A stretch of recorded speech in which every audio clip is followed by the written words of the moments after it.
maestro, es ensayista, editora, investigadora. Su trabajo giraba en torno a la literatura escrita por mujeres y la recuperación de voces fundamentales en la historia cultural de la Laguna y de México. Con una mirada crítica, comprometida, ha logrado tender puentes entre el pasado y el presente para revalorar autoras que, como Magdalena Mondragón, dejaron un legado de dignidad, valentía y pensamiento. En esta presentación rendimos homenaje a la fuerza de la palabra femenina como herramienta de transformación social y agradecemos profundamente a Ruth por compartirnos su investigación, a todas y a todos ustedes, por acompañarnos en esta noche, que este diálogo con Magdalena Mondragón nos inspira a seguir reconociendo y difundiendo las historias de las mujeres que abrieron camino y que con su obra y su ejemplo siguen iluminando nuestro presente. Recibamos otra vez a Ruth con un fuerte aplauso y todos.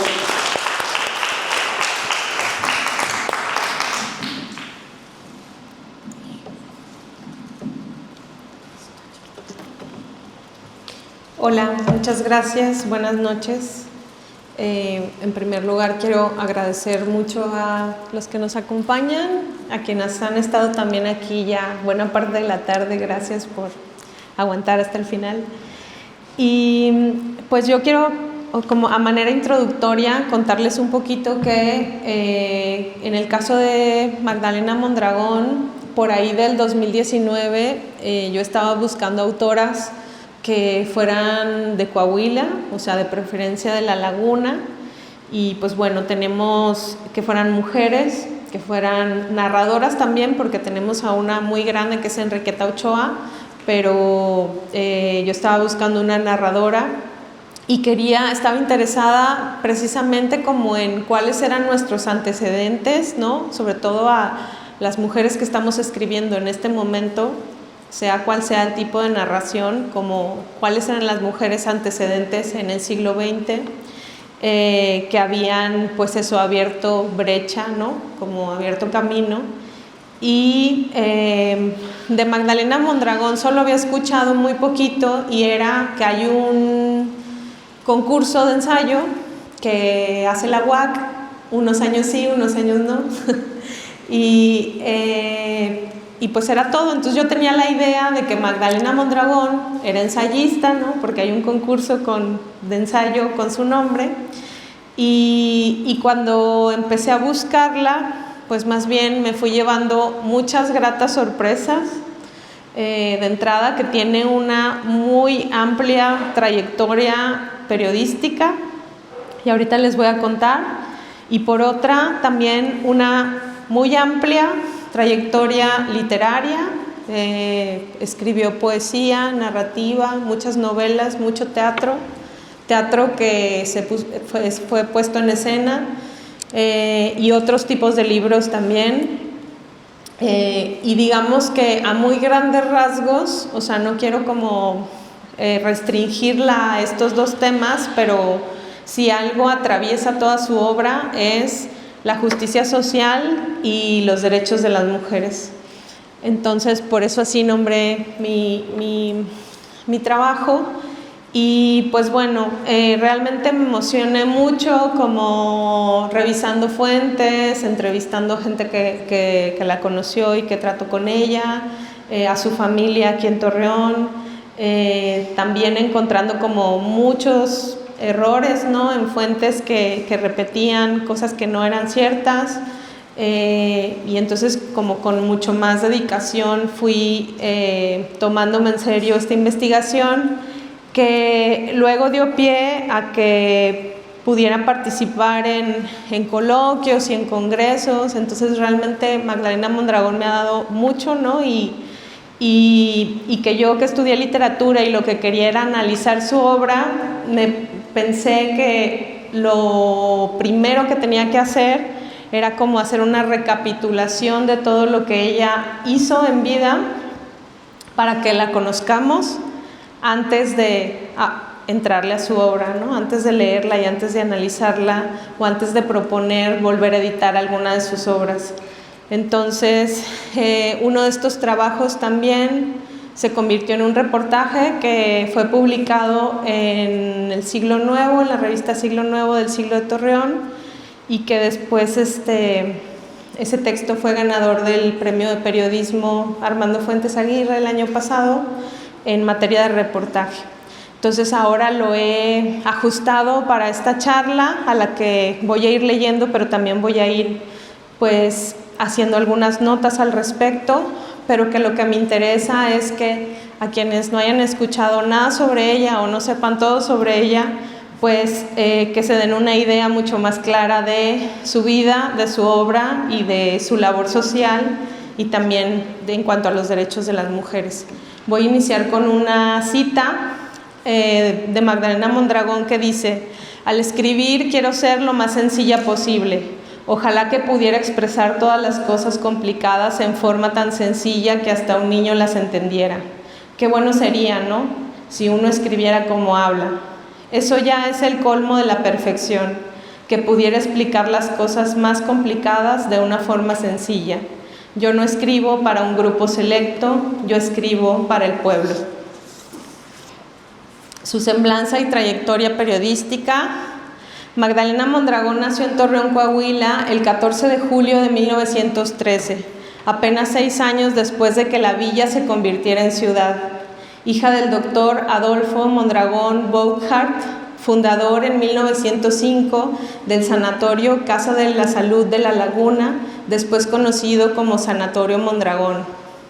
Como dato aparte, este Sanatorio Mondragón, que está a una cuadra de donde ahora es la Facultad de Medicina, y que también ahora toda esa zona es como la zona de hospitales, ¿no?, donde unos años también se pondría el Sanatorio Español, pues fue la primera clínica en toda esa zona, ¿no? Entonces podemos decir que es como la que originó que luego esa zona se convirtiera en zona de hospitales. Y también su padre fue alcalde interino de la ciudad durante un año, de 1913 a 1914. Su madre, Delfina Aguirre de Mondragón, fue la segunda esposa del médico. Sus hermanos fueron 4, Arturo, Francisca, Ofelia y Julio. Cursó la primaria en la Escuela Benito Juárez, un recinto escolar de puras niñas. En ella concursó y ganó premios de composición. Luego ingresó a la secundaria, en ese tiempo llamada Escuela Superior, y estudió el idioma inglés en la Escuela Nuestra Señora de los Lagos en San Antonio, Texas. En entrevistas, Magdalena comenta que ya entonces deseaba ser escritora y periodista, pero que su padre le recomendó que estudiara una carrera comercial, que además era lo que estudiaban todas las mujeres en esa época, no estamos hablando de los 20, porque los artistas se morían de hambre. A su regreso a La Laguna, estudió un año en la Escuela Comercial del profesor Verástegui y con ello obtuvo el título de taquigrafía parlamentaria y contadora privada. Casi recién egresada, en 1927, leyó un anuncio del periódico de una vacante como secretaria en el diario local El Siglo de Torreón y pronto consiguió el cargo. Antonio de Juanvels, dueño y director del periódico, se enteró de sus aficiones literarias y tiempo después le concedió una columna llamada Sin Malicia y su colaboración en el Cuento Semanal. Entonces su carrera de periodismo empezó en El Siglo de Torreón. Más tarde obtuvo corresponsalías por ejemplo, de La Opinión en Los Ángeles, California, de La Prensa en San Antonio, Texas, y también a lo largo de su vida sería corresponsal de los diarios nacionales Excelsior y El Universal. Magdalena recordaba a Juanvels como un hombre que impulsó su carrera periodística y literaria. Después de 8 años de colaboración y trabajo en El Siglo de Torreón, se mudó en 1935 a la Ciudad de México a continuar sus estudios en la Facultad de Filosofía y Letras de la UNAM. Este es un dato que nos puede parecer muy sencillo, pero estamos hablando de una chica que tenía 22 años en 1935, en los 30s, y que se enfrentó a su familia para decir, pues no sé ustedes, pero yo me voy a estudiar letras a la Ciudad de México sola. Ya había estado casada porque se casó muy chica y su esposo no quiso acompañarla y entonces se separó y se fue ella sola, ¿no? Entonces eso agrega como para que se den una idea de su personalidad. Luego de 3 años de carrera de literatura, dejó la universidad para laborar en el periódico La Prensa, donde ejerció en la sección de la nota policíaca. Con ello se convierte en una de las primeras mujeres en ese rubro, o sea, las mujeres no iban a cubrir la nota roja a la calle. En tal publicación colaboró durante 30 años. Abrió brecha, por tanto, en el oficio de reportera, cuando las colaboradoras de diarios en México solo fungían como correctoras, redactoras, muchas veces sin darles el crédito, o formadoras de planas. Además de los diarios mencionados y sus corresponsalías, escribió para El Mundo, El Dictamen, El Informador, El Diario de Yucatán, El Porvenir, Todo, Jueves de Excelsior y otros. Fue la primera mujer que dirigió un diario en México, un diario nacional. Mario Santaella, gerente y director general de la cooperativa La Prensa, puso a su cargo la dirección del vespertino Prensa Gráfica en 1950. O sea, ella tenía menos de 40 años, menos de 40. En ese periodo concluyó sus estudios de maestría en letras en la UNAM. Durante 12 años dirigió el Boletín Cultural Mexicano, órgano de difusión cultural de América, publicado en inglés, francés y en español, con distribución internacional. También fue directora del primer periódico semanal femenino del PRI, de título Solo para Ellas. A partir de 1952 y durante 6 años, mientras gobernaba el país Adolfo Ruiz Cortines, precisamente cuando las mexicanas obtienen el derecho al voto. Dirigió a su vez el periódico humorístico Chist, el diario Periodismo durante la Feria Nacional de Periodismo. Hasta 1969 fue secretaria general del Club de Periodistas de México. De ese cargo, como funcionaria, crea la primera colonia de periodistas en Lomas de Sotelo, en la Ciudad de México. Es decir, se mete de lleno como en luchar porque los periodistas tuvieran un crédito y obtuvieran una casa y hubiera una colonia de periodistas, ¿no? Un año más tarde, en 1981, una biblioteca inaugurada en esta misma colonia lleva su nombre. También contribuyó a que se creara la segunda colonia de periodistas, pero en Tamaulipas. Fue fundadora y presidente honoraria de la Asociación de Periodistas Universitarias. Berta Hidalgo de Gilabert, presidente de dicha asociación en 1979, instituyó la medalla Magdalena Mondragón, que hasta ahora sigue vigente. Este reconocimiento premia a periodistas destacados por 30, 40 y 50 años de ejercicio. La primera en recibir esta presea fue Magdalena Mondragón por 50 años de labor periodística. También obtuvo otras preseas como la Filomeno Mata del Club Cultural Edmundo Gámez Orozco de Aguascalientes por su trayectoria. La ciudad de Torreón lleva la calle 27 con su nombre desde 1977. El pintor Manuel Muñoz Olivares la incluyó en el mural, que es una de las fotos que están por aquí, sobre la historia de la laguna, ubicada durante muchos años en la biblioteca del anterior Palacio Municipal de Torreón. Ahora se mudó a La Jabonera. Fue nombrada hija predilecta de la ciudad de Torreón el 16 de septiembre de 1977 por el ayuntamiento bajo la alcaldía de Francisco Madero. Por lo menos 4 escuelas han llevado su nombre: un jardín de niños en la colonia San Joaquín, otro jardín de niños en la colonia Nueva La Merced y una secundaria en la colonia Aeropuerto Internacional Francisco Saravia Tinoco, en Torreón, así como una preparatoria en Francisco y Madero, Durango, adscrita a la Universidad Autónoma de Durango. También una biblioteca municipal lleva su nombre, hasta donde yo tengo entendido es la que estaba dentro del bosque urbano de Torreón. Estuvo casada unos años con el escritor y filósofo Enrique Mesta Zúñiga en Torreón. Magdalena Mondragón murió a los 76 años, el 4 de julio de 1989, después de luchar varios años contra el cáncer. A partir de aquí les voy a contar algunos datos sobre cada uno de sus libros, que son muchos, pero también para que tengan como un panorama mucho más completo. Y en las imágenes pues puse algunas de las portadas de ejemplares que yo tengo. En 1937, estamos hablando de 2 años después de que se fuera de Torreón a México, escribió Puede que pa'l otro año, novela de La Laguna, bajo el sello editorial Alrededor de América. Fue una novela premiada por el Ateneo Mexicano de Mujeres, en el que describe los problemas y fracasos de la comarca lagunera. Obviamente desde su punto de vista, y sobre todo es como la visión después de la Revolución. Luego escribe otra novela que se llama Norte Bárbaro en 1944, ubicada en la época posrevolucionaria, en que describe la vida de la clase campesina en Torreón de los años 30 del siglo XX. La situación económica y social imperante crea una clase campesina con carencias extremas que se ven obligadas a tomar actitudes defensivas y agudizar su entendimiento para lograr su supervivencia.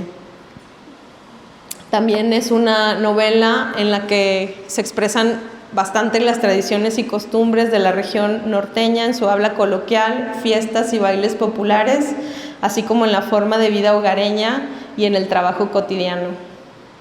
Esta novela Norte Bárbaro fue editada en La Paz, Baja California, y hay un dato curioso en su primera página que dice: este libro es el primero que se imprime en el territorio sur de Baja California, 4 de agosto de 1944.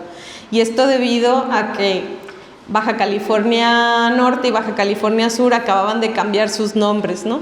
O sea, se llamaban Norte de la Baja California y se convierten en Baja California Norte y Baja California Sur. Entonces, con ese nuevo nombre es el primer libro que se imprime. Hay otra novela que se llama Yo como pobre, en 1944, que fue considerada una de sus mejores novelas. Tiene un premio en Nueva York por el mejor libro del año. Tuvo su versión en inglés titulada Someday the Dream, y la novela fue reeditada hasta 1987 bajo el sello editorial Papel de Poesía por el Ayuntamiento de Torreón, en la presidencia del licenciado Manlio F. Gómez Uranga, con una introducción escrita por el poeta Fernando Martínez Sánchez. Más allá existe la tierra, de 1947, que si se fijan en los títulos, ¿no? Puede que para el otro año, Norte Bárbaro, Yo como pobre, Más allá existe la tierra. Del 47, pues una novela también muy elogiada por la crítica, en la que, por ejemplo, José Vasconcelos escribió una crítica y consideró que era un gran libro, que trataba los problemas de México con propiedad y críticas severas, y otros críticos también escribieron sobre ella. El día no llega, de 1950, considerada una obra de crítica social que aborda la pobreza y la injusticia social. De esta novela era como de la que Magdalena Mondragón se sentía más orgullosa, decía que era de lo mejor que había escrito. Hay otra que se llama Tenemos sed, con el que obtuvo el Premio de Novela Nacional de la Revista Mexicana de Cultura, periódico El Nacional. Hasta aquí solo llevo una partecita. O sea, a mí me impresiona mucho cómo un personaje como de este tamaño, ¿no? Si bien tiene una calle con su nombre, tiene un busto en la Alameda, o sea, no es conocido por las generaciones, ¿no? No es visto en la escuela, no sabemos gran cosa sobre ella, y que pues es como alguien que es de esta región, o sea, de esta ciudad, pues, y de la que podríamos hablar mucho más, ¿no? Y por eso también les contaba de mi interés. El dato que más me gusta es una novela que se llama Habla una espía, que escribió más como un divertimento, como una novela de espionaje. Se imprimieron 35,000 ejemplares, o sea, si alguien puede imaginar esa cantidad, se vendía en los puestos de revistas. Lo escribió bajo un seudónimo, porque pues trataba así sobre una mujer que era espía, y su seudónimo fue Vera Seminorev. La edición se agotó, fue su libro más vendido, entonces, pero imagínense 35,000 ejemplares. Y la última que conocemos, la última novela que conocemos es Mi corazón es la tierra, también en esta colección de populibros, es decir, los que se vendían en los puestos de revistas, y que igual tiene los mismos temas, ¿no? El campo mexicano, la tierra, muchos personajes marginales y todo lo que sucedió en México después de la Revolución. En el caso del teatro, ahí fue más bien el espacio en el que más desarrolló, sobre todo como sus personajes femeninos. Ya era otra época, bueno, tiene también teatro desde que estaba muy joven, pero por ejemplo hay una que se llama Cuando Eva se vuelve Adán, también considerada mejor obra de teatro en 1938, llevada a escena en el Teatro Ideal en México, en el Community Center Theater en Nueva York, que fue montada por el Grupo Futurismo, se publicó por la Enciclopedia Popular de la SEP y tuvo mucho éxito, y les voy a decir como la trama, ¿no? La pieza presenta un matrimonio en el que la mujer trabaja como médico y al tomar el rol masculino en una sociedad patriarcal destruye su relación de pareja. Es decir, a su esposo no le gusta mucho que sea médico, quiere que vuelva a casa. La protagonista se arrepiente de ser mujer independiente y encuentra redención volviendo a las labores domésticas. Precisamente por el desenlace se ganó el aplauso de los críticos y dramaturgos del país por su exquisita sensibilidad femenina, ¿no? Y estoy citando una crítica. De todos modos, se considera un drama revolucionario el hecho de que simplemente tocara el tema, ¿no? Tocar el tema de una mujer que se va a trabajar, aunque de nuevo después decide regresar. Cuando escribió esta obra tenía 25 años, ¿no?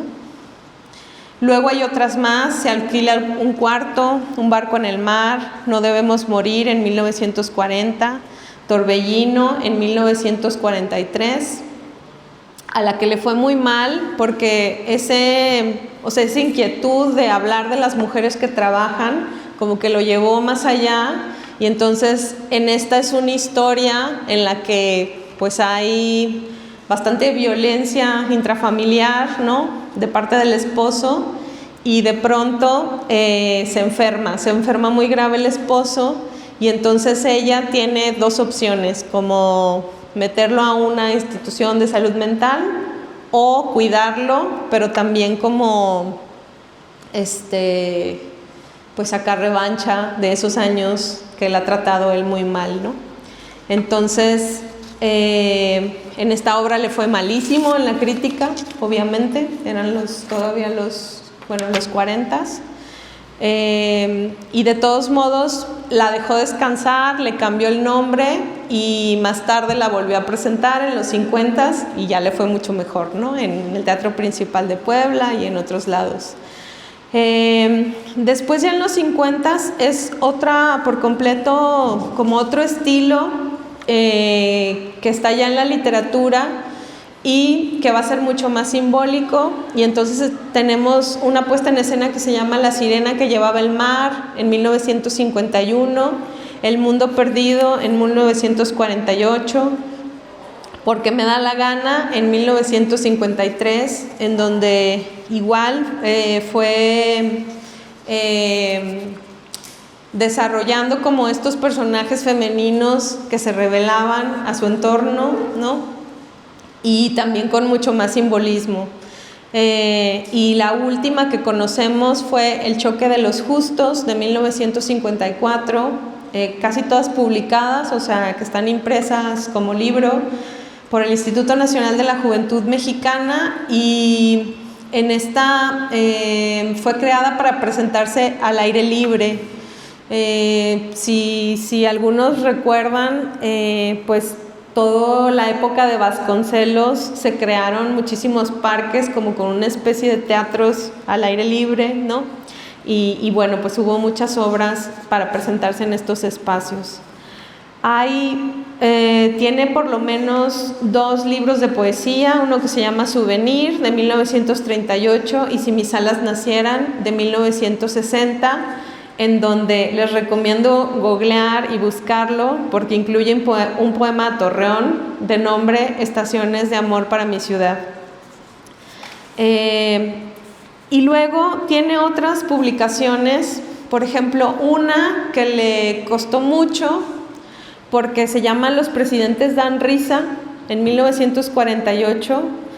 Como era periodista y tenía mucha información de primera mano, hace una recopilación de anécdotas sucedidas a expresidentes de la República mientras estuvieron en el poder. Pero obviamente, o sea, estamos en el 48. Eso hizo, o sea, cuenta ella incluso en una biografía que le balearon la casa que tenía en Lomas del Pedregal, en México, y se mandó confiscar todo el tiraje antes de que estuviera a la venta. O sea, antes de que lo vendieran, lo prohibieron, y pese a las prohibiciones y amenazas, apareció una edición sin datos de impresión ni página legal que circuló de mano en mano. Yo tengo uno y es ese de Los presidentes dan risa. Al final del libro menciona sus fuentes y culmina diciendo: en cuanto a los chistes que han hecho sobre los presidentes de México, fue el pueblo, con su gracejo acostumbrado, el creador de los mismos, correspondiendo únicamente a esta periodista el trabajo de recoger y publicar algunos de ellos. Luego escribió un libro muy lindo que se llama Saludo a la vida, que es más bien una crónica de viajes por todo el mundo como periodista y como escritora. Cuando la revolución se cortó las alas, una especie de biografía del general Francisco J. Mujica. Y el último libro del que tenemos noticia, que también fue algo como el de los presidentes, pero ya en no la castigaron, y se llama México pelado pero sabroso, 1974, recopilación del sentido del humor del mexicano, editado por Editorial Diana. Un tributo al ingenio y a la idiosincrasia mexicana, en el que circulan los improvisadores, los pelados, las frases de vendedores ambulantes, los giros populares del lenguaje, las caricaturas políticas, los piropos, refranes, calaveras y anécdotas periodísticas. Entonces, pues esta es como su amplia obra, y eso ya los estoy resumiendo porque tengo muchos datos sobre cada uno. En obras inéditas, pues más bien ella en entrevista los últimos años mencionó títulos que no terminó, que estaba escribiendo, que no llegaron a publicarse, entre ellos Lo divino no es humano, Juego de pasiones, El dedo en la llaga y La muerte no se detiene. Así como el libro de cuentos, también inédito, y Me comí la muerte. Entonces se quedaron muchos proyectos a la mitad, ¿no? A los premios ya mencionados se suman la Pluma de Oro y Brillantes de la UNAM, y bueno, es una de las fundadoras de la Asociación de Escritores en México. Ingresó como miembro del número del Colegio de Literatura del Instituto Mexicano de Cultura, y pues su generación, que está en el Diccionario de Escritores Mexicanos de la UNAM, es la de 1910-1920, y pues está junto a Bonifaz Nuño, José Revueltas, Rafael Bernal, Josefina Vicens y Juan Rulfo, ¿no? O sea, como a puros grandes. Pocos temas obsesionaron a Mondragón en su escritura. En lo extenso de su obra se tratan la situación del campo en el norte de México posrevolucionario, la lucha agraria y proletaria, así como la desigualdad de género y la injusticia social. En su narrativa da voz a campesinos, pepenadores y demás personajes marginales. En sus tramas realistas se expone la denuncia social a la luz de un trasfondo histórico que ella misma observó desde su infancia, tanto en La Laguna como en su larga trayectoria periodística. En otras de sus obras, sus protagonistas son mujeres que se enfrentan a diversas vicisitudes de su género, edad y condición económica y social. Sus libros actualmente son prácticamente inconseguibles. Sobre la lucha social, su trabajo, y ya un poco cerrando, Su trabajo periodístico y literario fue permeado por su postura personal, siempre crítica hacia la política y a las condiciones sociales del país.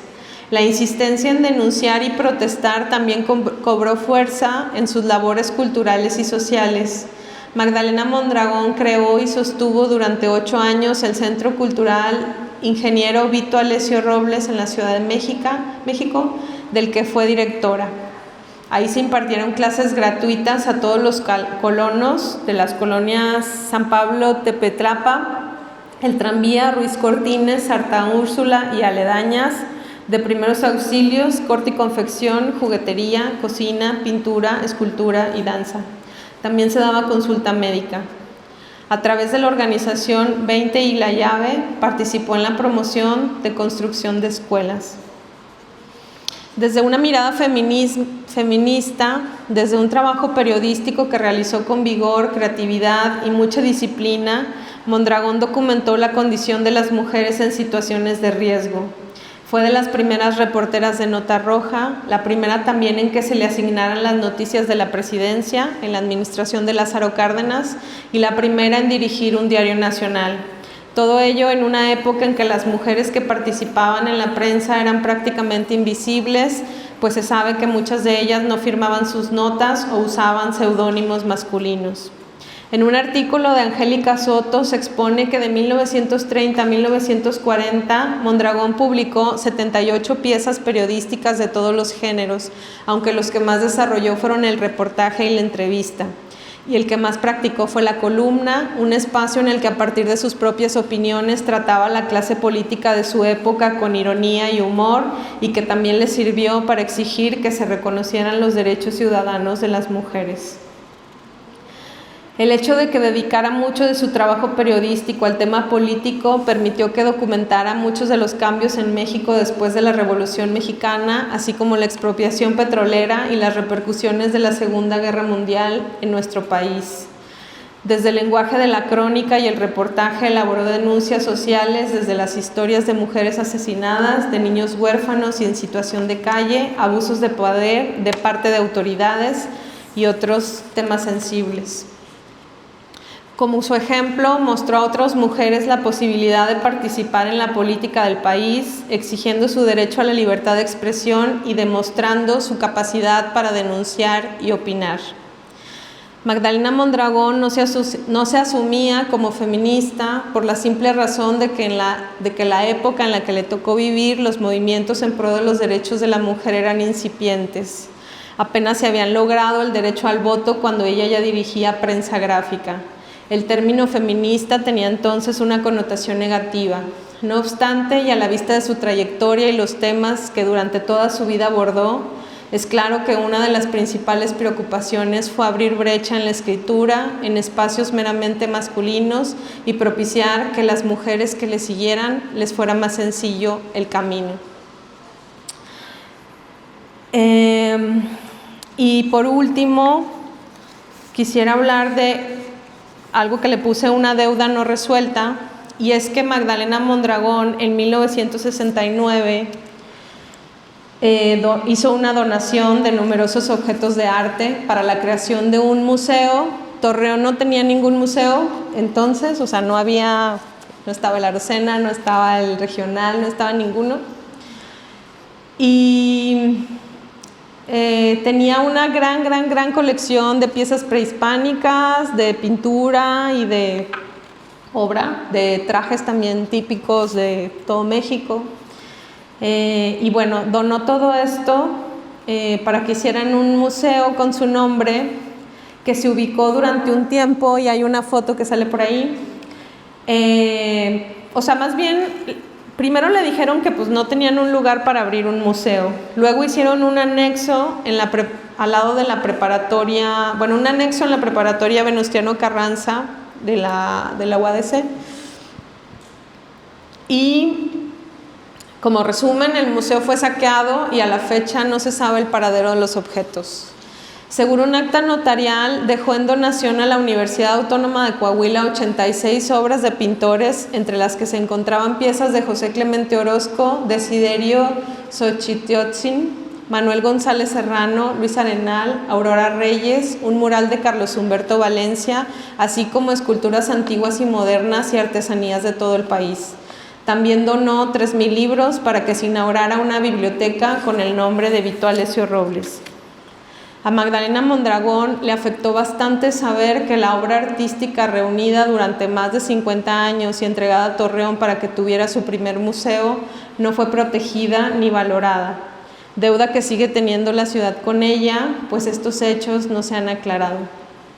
En una entrevista en los 80s a José Muñoz Cota, la autora expresó que sabía que todo lo que había donado a su ciudad natal había sufrido una rapiña reprobable, y son las palabras que ella usó, y que no se había movido un dedo para impedirlo. Le preocupaba que todo lo que había donado la familia de don Wenceslao Rodríguez también había desaparecido. Supo que el museo había sido inaugurado por el rector de la Universidad de Coahuila y por don Nazario Ortiz Garza, así como la periodista Margarita Guerrero y la familia de don Wenceslao, y saber que todo había desaparecido le causaba una profunda amargura. La donación se realizó a la Universidad de Coahuila a través de un acta notarial y por ello estaba consciente de que ya no le pertenecía, por ello no reclamó. Expresó también en esa ocasión que los que le robaron no le robaban a ella, sino a la propia universidad y a la ciudad de Torreón.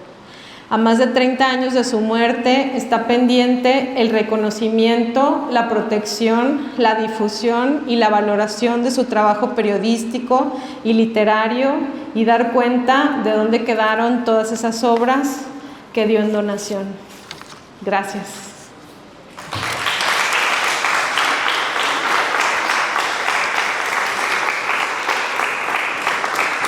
No sé si quieren preguntar.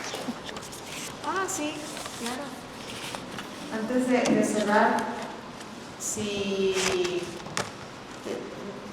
hay alguna pregunta del público sobre la charla, comentario, aprovechen ahorita que tienen a la experta en... Que los libros no los hayas en ningún lado.